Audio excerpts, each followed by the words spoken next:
शक्ती शक्ती थांब थांब थांब थांब थांब शिवा येतोय.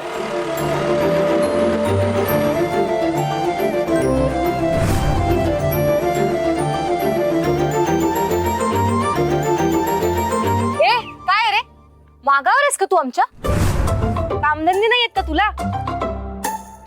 तुझ्याशी वाद घालायला बिलकुल वेळ नाहीये माझ्याकडे. आम्हाला ऑर्डरला उशीर होतोय. चल निघ.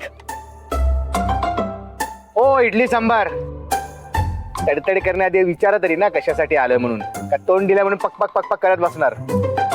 गरज नाही मला तुला विचारायची. काय रे कोण आहे तू? काय संबंध आहे आपला? लांब राहायचा आमच्यापासून आणि माझ्या अम्मा आणि अप्पांपासूनही लांब राहायचं. मी काय करायचं आणि काय नाही ना ते माझं मी बघेन. तुम्ही सांगायची गरज नाही, समजलं ना? जास्त वटवट करू नका. अरे आधी ऐकून तरी घ्या ना कशासाठी आलोय. मला नाही ऐकायचं. चल निघ इथून. तुमच्याशी बोलूनच उपयोग नाही. शक्ती शांत हो शांत हो. शिवा काय झालं? आमच्या मागे मागे का आलायस तू? बाप्पा तुमच्या स्पेशल चटणीचा डब्बा विसरले होते तुम्ही घरी. अम्मा मार्केटमध्ये आल्या आणि त्यांनी माझ्याकडे दिला, तो घेऊन आलो मी. हा डबा घरीच विसरलो होतो.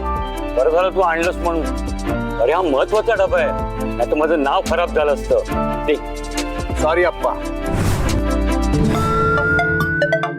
काय तुमचं नाव खराब व्हायला नको म्हणून 80च्या स्पीडने डबा घेऊन आलो. पण यात तडतड भिजलेत ना त्यांना जरा वेगळाच माज आहे. आता जोपर्यंत सॉरी बोलत नाहीत ना तोपर्यंत डबाच देणार नाही. चल रे. काय?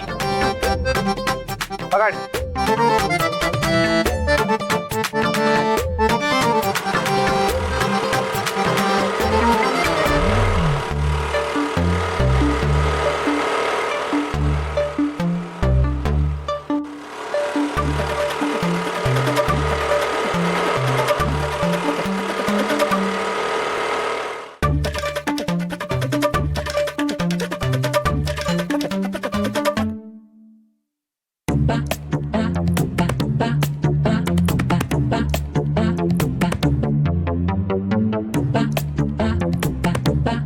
शक्ती सॉरी म्हण त्याला.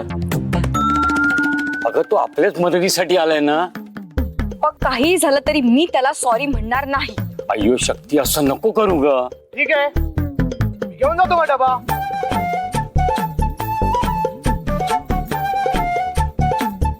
अजून एक चान्स देतोय.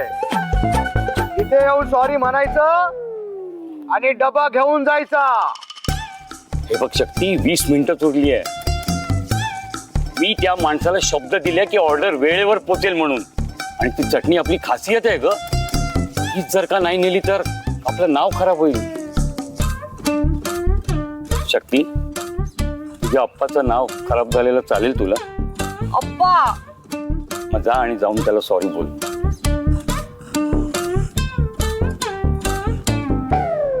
माझ्यासाठी. ठीक आहे. नाहीच ऐकणार ना तुम्ही?